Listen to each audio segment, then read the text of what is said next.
Hello बच्चों, मैं एक बार फिर उपस्थित हूँ आपके सामने एक नया पाठ लेकर कक्षा 10 का अजंता डॉक्टर भगवत शरण उपाध्याय।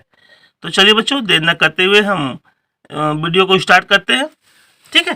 तो डॉक्टर भगवत शरण उपाध्याय का जन्म 1910 ईस्वी में बलिया जिले के उजियारपुर नामक गांव में हुआ था। ठीक है, बलिया जिले के उजियारपुर नामक गांव में 1910 ईस्वी में इनका जन्म हुआ था। जब ये प्रारंभिक शिक्षा पूरा कर लिए तो उसके बाद काशी विश्वविद्यालय से प्राचीन इतिहास में एमए किया था। काशी विश्वविद्यालय से इन्होंने प्राचीन इतिहास में क्या किया था? एमए किया था। इनका हिंदी साहित्य में अहम भूमिका थी। ये पिलानी गांव में बिरला महाविद्यालय में प्राध्यापक के कार्य किया। ये पिलानी में बिरला महाविद्यालय में प्राध्यापक के पद पर कार्य किया। ये जीवन भर हिंदी साहित्य की सेवा करते रहे। जीवन भर ये हिंदी साहित्य की सेवा करते रहे। ठीक है। इनकी मृत्यु सन 1982 ईस्वी में हो गई। तो ध्यान रखना है आपको, इनकी मृत्यु 1982 में हुई थी और इनका जन्म 1910 में हुआ था। कहाँ हुआ था? बलिया जिले के उजियारपुर नामक गांव में हुआ था। इनकी शिक्षा क्या थी? प्राचीन इतिहास से इन्होंने एमए किया था। ठीक है। पिलानी में बिरला महाविद्यालय में प्राध्यापक के पद पर इन्होंने कार्य किया था। अब आगे देखते हैं इनकी रचनाएं।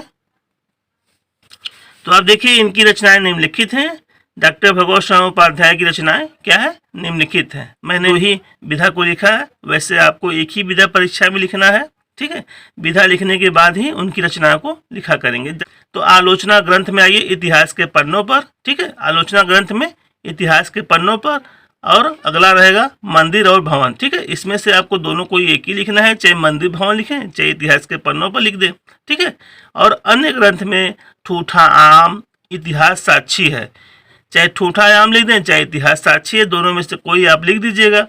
चाहे आलोचना ग्रंथ नहीं लिखेंगे तो ठूठा आम लिख दीजिए, इतिहास साक्षी है, दोनों में से कोई आप एक लिख लेंगे। ठीक है। तो चलिए अब देखते हैं पाठ का सारांश, यानी अजंता। ठीक है। पाठ के सारांश में देखते हैं। इस पाठ में उपाध्याय जी ने भारत के अमूल्य विरासत को जीवित रखने के लिए मंदिरों, गुफाओं में चित्रित किए गए नक्काशी के बारे में बताया कि हमारे जो अमूल्य विरासत है, जैसे कि हमारे पूर्वजों की जो देन है, उसको हम किस प्रकार से संग्रहित कर सकते हैं, लोगों को, आने वाली पीढ़ी को बता सकते हैं।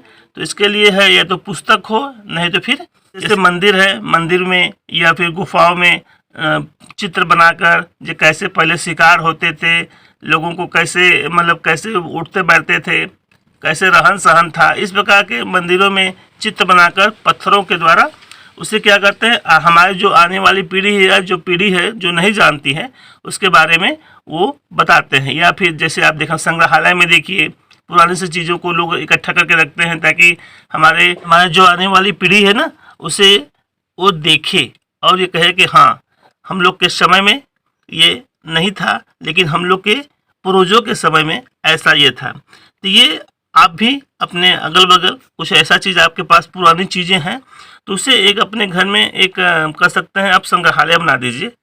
जैसे अपनी किताबों का संग्रहालय, अपने नोट्स के संग्रहालय, उस तरह से, ताकि हमारे जो आने वाली पीढ़ी रहे जब उसे देखे तो उसे कहे कि हाँ, ये चीज़ पहले था अब नहीं है। ठीक है। तो इसके लिए उन्होंने देखिए क्या कहा है। तो देखिए पाठ का सारांश एक बार फिर हम समझ लेते हैं। इस पाठ में उपाध्याय ने भारत के अमूल्य विरासत को जीवित रखने के लिए मंदिरों, गुफाओं में चित्रित किए गए नक्काशी के बारे में बताए हैं।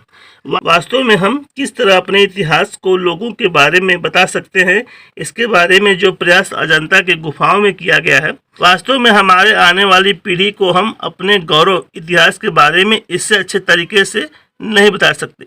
मंदिरों और गुफाओं में पत्थरों पर बने जो चित्र हम देखते हैं, इससे ये पता होता है कि हमारे पूर्वजों के पास या हमारे पूर्वज ऐसे थे। ठीक है। तो आप भी अपने घर में उपस्थित किताबों या दूसरी चीज़ को संग्रहित कर सकते हैं, जिससे आपकी आने वाली पीढ़ी को ये पता हो सकता है कि हमारे दादा ये करते थे, या हम उस समय हमारे पूर्वजों के पास ये चीज़ थी, जिससे हमारे आने वाली पीढ़ी, क्योंकि आप जानते हैं बहुत सी चीज़ें विलुप्त होती चली जा रही हैं। अब ये नाम गिने चुने चीज़ें जो संग्रहालय में उपस्थित हैं, तो इससे लोगों को हम बता सकते हैं। ठीक है। अजंता के जो गुफाओं में ये जो हमारे पूर्वजों के जो चित्र बने हुए हैं, उससे ये हम वहाँ जाकर देख सकते हैं और ये मालूम कर सकते हैं कि हमारे पूर्वज कैसे थे। तो इस प्रकार से ये पाठ का सारांश समाप्त हो गया।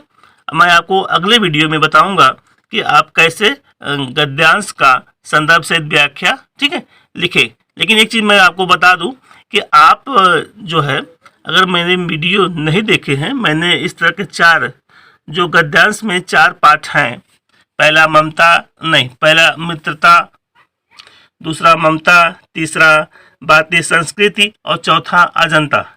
ये 4 पाठ हैं। 4 पाठ ही आपके लिए बहुत ही महत्वपूर्ण है। एक आप उसे समझ लीजिएगा। मैं जीवन परिचय और सारांश बताया हूँ, और जब मैं आगे पढ़ाऊँगा कैसे आप संदर्भ से व्याख्या लिखें, तो उसे आप एक बार जरूर देखें, जो आपके लिए बहुत ही महत्वपूर्ण है। ठीक है बच्चों, मिलते हैं अगले वीडियो में। जय हिंद।